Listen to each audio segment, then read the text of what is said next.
안녕하세요. 저는 30대 후반 남자입니다.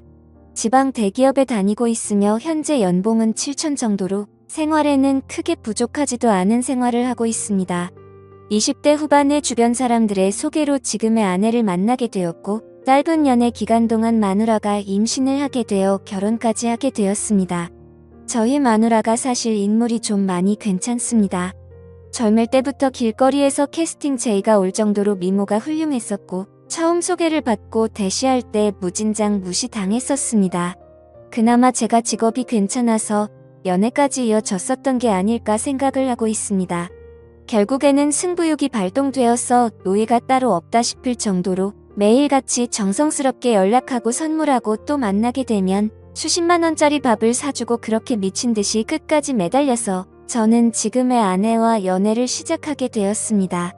그렇게 연애를 하고 몇 개월도 지나지 않아 관계를 가지던 중 피임에 실패를 하게 되었고, 저는 결혼을 마음먹었기에 화가 난 아내를 겨우 설득시켜서 임신 4에서 5개월 차에 결혼을 하게 되었습니다. 생각은 했지만 결혼 이후에 부부 관계가 참 순탄치가 않았습니다. 나 때문에 자기 인생을 망쳤다며 매일같이 저를 가만히 두지를 않았습니다. 가끔씩은 술을 마시고 폭력도 행사했습니다.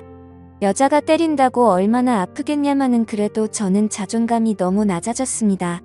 그래서 그렇게 아내가 화를 내고 짜증을 부리는 때이면 잠시 풀어줄 수 있는 방법이 비싸고 좋은 곳에서 분위기 좋은 외식이나 선물을 해주는 것이었습니다. 그렇게 하면 잠시는 풀렸는데 그게 또 오래가지는 못했습니다. 그렇게 저는 호구 같은 생활을 이어나가고 있었고, 결혼을 한 뒤 아이를 낳고 나서부터는 아내와의 잠자리가 소홀해지기 시작했습니다. 아내는 이런저런 이유를 대더라고요. 아이 때문에 못한다. 살 빼오면 해준다. 피임 안 하면 안 된다. 결국 저는 결혼을 하고 나서 아내와의 관계를 이런저런 이유로 하지 못했습니다. 그래서 아내와 대화를 나누었고 고민 끝에 피임 기구를 시술했습니다.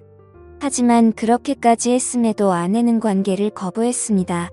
진짜 결혼 이후에 1년에 겨우 한두 번 할까 말까였습니다. 혼자서 해결하는 것도 하루 이틀이지. 제가 이렇게 무시받고 천대받으려고 결혼을 했나 싶고 스스로가 한심하기도 했습니다. 그렇다고 저는 아내를 두고 바람을 필 생각은 전혀 하지를 않았습니다. 어린 시절 부모가 이혼하시고 병든 아버지를 봉양하며 호련단신 고아처럼 살면서 가족이나 가정에 대한 소중함을 누구보다도 잘 알고 절실했었기에 저는 그럴 수가 없었습니다. 그리고 여자 나오는 술집에 2차도 안 갔습니다. 결코 저는 단 한 번도 한눈 팔지 않았습니다. 그렇게 저는 집과 회사를 왔다 갔다 하며 기계 같은 삶을 반복하며 살았습니다. 그러던 어느 날 아내가 대뜸 차가 낡았다며 차를 바꿔달라는 겁니다. 그래서 아직 더 탈 수 있을 것 같고 집에서 살림하면서 지내는데 좋은 차가 필요 있냐며 다음에 차를 바꾸는 게 어떻겠냐고 이야기를 했습니다. 그랬더니 이런저런 트집을 잡으면서 아주 그냥 마음먹고 그러는지 몇 날 며칠을 저를 못 살게 하는 겁니다. 그렇게 며칠이 지났고 남자들에게도 뭔가의 촉이라고 할까요? 냉랭한 기류가 흐를 때 갑자기 쎄한 느낌이 들었습니다. 저는 뭔가 찜찜한 마음에 아내의 휴대폰을 몰래 훔쳐보게 되었습니다. 휴대폰에는 낯선 남자와 나눈 대화가 있었습니다. 정말 그걸 보는 순간 피가 역려하는 기분이 들더군요. 나에게는 전혀 해주지 않았던 말들, 그 다정한 말들, 남편이 들어야 했던 말들을 다른 남자와 나누고 있었습니다. 그래서 거실 밖으로 나와 일단 마음을 가다듬고 아내에게 물어봤습니다. 내가 아내의 휴대폰을 들이밀면서 이 남자 누구냐고 물었습니다. 처음에는 발뺌을 하려고 하는지 횡설수설하다가 증거를 들이대고 있으니 그냥 만나는 남자라고 자백을 했습니다. 정말 그 말을 듣는 순간 망치로 머리를 맞은 기분이 들었고 손이 덜덜 떨리더라고요. 제가 다시 물었습니다. 그러니까 그게 누구냐고. 그러자 아내는 저의 절친인 친구의 이름을 말하더군요. 정말 믿어지지 않았고 도저히 현실인지 꿈인지 구분이 안 갈 정도로 큰 충격을 받게 되었습니다. 그래서 지금 내 친구와 바람핀 거 맞냐? 잠자리까지 가진 거 맞냐고 하니까 잠시의 정적이 흐른 뒤에 맞다고 말을 하더라고요. 어떻게 이런 상황이 만들어진 거냐고 물어보니 제 친구와 아내는 평소 사소한 연락을 주고받았고 처음에는 별다른 감정이 없었고 식사나 하려고 만났는데 제 친구의 제안으로 그날 함께 술을 마셨고 사고를 쳐버렸다고 말하더군요. 저는 그 당당한 모습에 너무 미친 듯이 화가 났고 결혼 후 처음으로 아내에게 욕을 퍼부었습니다. 그리고 주방에 있던 가위를 들고 머리카락을 다 자르려고 하다가 몇 가닥 잘리는 거 보고서 그 순간만큼은 이건 아니다 싶어서 그만두었습니다. 저도 저를 통제할 수 없을 지경이었습니다. 아내와 친구에게 배신당한 저는 너무나 분하고 억울하고 울었습니다. 집과 회사를 반복하며 힘들게 가정을 위해서 살았던 내가 정말 분했습니다. 집사람한테 욕을 하고 결혼 후 처음으로 집안에 있는 물건도 부셨습니다. 제 친구였던 그 더러운 놈에게 전화해서 다짜고짜 욕을 했더니 알게 됐냐며 미안하다고 말하더니 전화를 끊고 휴대폰을 끄더군요. 저는 너무 화가 나서 아내 보고 얘 뭐라고 이렇게 전화 끊고 잠수 타버리는 놈이라고 그 더러운 자식을 만나러 가자고 앞장서라고 했습니다. 이런 놈이 마음에 들면 같이 가서 이야기하고 당장 이혼하자고 했습니다. 그랬더니 집사람은 결혼 후 처음으로 저한테 미안하다라는 말을 합니다. 저는 그동안 수백 번 했던 미안하다라는 말을 했는데 집사람한테는 처음 이 말을 들었습니다. 그 흔한 미안하다라는 말을 왜 바람핀 것 때문에 들어야 될지 몰랐습니다. 휴대폰을 뺏어서 다시 봤습니다. 그 사이 전화 목록, 메시지 내용, 카톡 등등 전부 다 지워버렸더군요. 저는 도저히 집에 있다가는 큰 사고를 칠 것 같아서 일단 집을 나갔고 당장 한때는 절친이었던 친구네 회사로 찾아갔습니다. 그때까지도 그 놈은 휴대폰을 꺼놓고 있더군요. 그 놈의 회사 로비에 도착하자마자 이름을 외치면서 소리를 질렀습니다. 그러자 경비를 보시던 분들이 뛰어오더니 무슨 일이냐며 침착하라고 저를 타이르더라고요. 저는 그놈의 이름을 말하면서 당장 내 앞으로 데리고 오라고 안 그러면 이 회사 다 엎어버리겠다고 말했습니다. 그러자 로비에서 친구에게 연락을 했고 한참이 지나서야 쭈뼛쭈뼛 내려오더라고요. 제 친구 대학 시절 만나게 돼서 알게 됐는데 정말 둘도 없는 친구라고 생각했었습니다. 외모도 준수하고 여자들에게 항상 인기가 많았던 친구였습니다. 그런데 설마 친구의 아내에게까지 이따위 짓을 하리라곤 상상조차 못했습니다. 저는 그놈의 얼굴을 보자마자 주먹을 날려버렸습니다. 사람들이 깜짝 놀라서 말리려고 달려왔고 그놈은 그냥 친구랑 문제가 있다면서 괜찮다면서 저를 데리고 휴게실로 데리고 가더군요. 네가 사람 맞냐고 어떻게 친구 아내와 그따위 불린 짓을 하고 이따위로 전화 끊고 잠수 타면 다 해결될 줄 알았냐라고 물었습니다. 그러자 그놈은 정말 죽을 만큼 힘들었고 자신도 자신의 마음이 통제가 안 되었다고 무릎을 꿇고 빌더라고요. 본인도 처음에는 그런 감정이 없었는데 술김에 사고를 쳤고 그때부터 자신의 감정이 컨트롤이 되지 않았다고요. 그래서 저는 이 재수씨도 이 사실 아냐고 물었고 제발 한 번만 비밀로 해달라고 말하더군요. 정말 어처구니가 없지 않습니까? 친구 아내를 데리고 그딴 짓을 한 놈이 자신의 가정은 지키고 싶었나 봅니다. 전 그 자리에서 그놈 아내에게 전화해서 이 사실을 다 말해줬고 앞으로 평생 내 눈에 띄지 말라고 말하고 인연을 끊어버렸습니다. 그렇게 하고 집에 들어오니 저녁이 다 되어 있더군요. 근데 집사람이 갑자기 돌변을 했더군요. 그 사람 회사까지 찾아갔냐며 그냥 그 친구와의 관계도 다 끝났다면서 갑자기 또 큰 소리를 칩니다. 너 이거 하나 때문에 앞으로 내 위에 서려고 하지 마라. 딱 이런 자세로 저에게 그대로 이야기했습니다.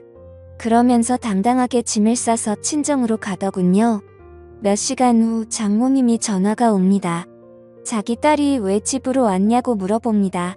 저는 엄마 없이 자라서 장모님을 어머님이라고 불렀고 정말 친어머니 못지않게 모시고 아끼면서 어머님을 모셨습니다. 저는 있었던 사실을 이야기했습니다. 그랬더니 장모님 첫마디가 왜 휴대폰을 뒤져서 이 사단을 만드냐, 자네 친구도 문제다, 왜 그런 친구를 사귀어서 이런 상황을 만드냐 이렇게 말하더라고요. 꼭지가 돌았습니다. 정말 친어머니처럼 모셨고 그렇게 저를 아끼시던 분이 어떻게 이런 상황에 저런 말씀을 하실 수가 있을까 도저히 이해가 되지 않았습니다. 그러고 평소 다툼을 하면 항상 제 편을 들어주고 조언을 해주던 차영한테 전화를 했습니다. 혹시나 내 편일 줄 알고 하지만 이미 소식을 들은 처형도 바람핀 건 잘못한 거 맞지만 제부도 머리카락을 자르려고 했다면서요. 바람핀 거랑 그런 행동은 따로 봐야 되는 거 아닌가요? 그리고 제부도 사회생활하면서 어디 가서 2차 하거나 바람핀 적 없어요. 라고 합니다. 참 어이가 없고 기분이 더 더러워지더군요.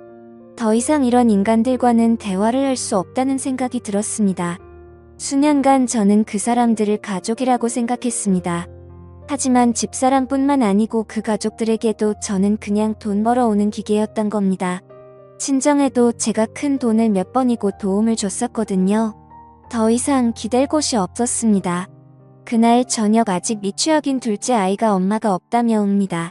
그 우는 모습을 보니 어릴 적 제가 생각이 났습니다. 아이는 엄마한테 전화해달라고 저를 보챘고 저는 어쩔 수 없이 전화를 해서 바꿔줬습니다. 다음 날부터 저는 현실을 직시하고 아이들을 챙기고 유치원 보내고 학교 보내고 정말 새벽부터 일어나서 분주히 움직였습니다. 둘째 머리 묶어주고 옷 입히고 하는데 너무 서툴러서 힘이 들더라고요. 그렇게 3일이 지나 장모님한테 전화가 와서는 집사람과 집에 온다는 것이었습니다. 퇴근 후 같이 앉아서 이야기를 했습니다. 장모님은 이미 상황은 벌어졌고 되돌릴 수 있는 방법은 없는데 어게할 거냐고 제게 물었습니다. 이혼하길 바라는 거냐? 아니면 용서를 하고 살 거냐? 라고 하는데 집사람 표정은 절대로 잘못한 기색이 없습니다. 오히려 당당했습니다.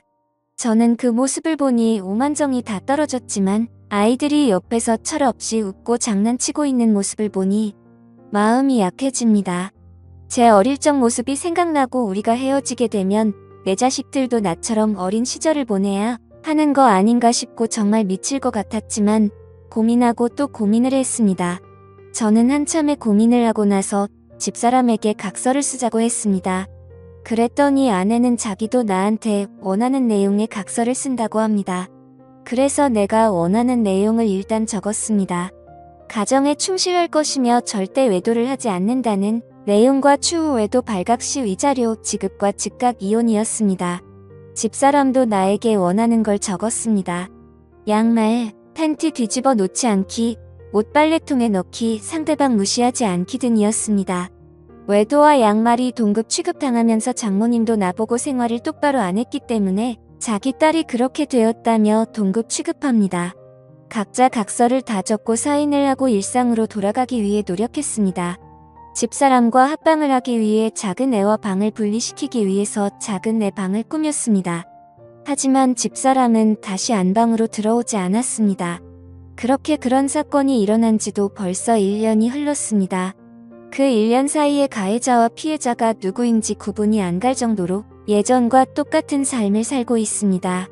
집사람 휴대폰 번호 바꿔버리고 그 친구놈을 차단시킨 거 이외에는 변한 게 없습니다.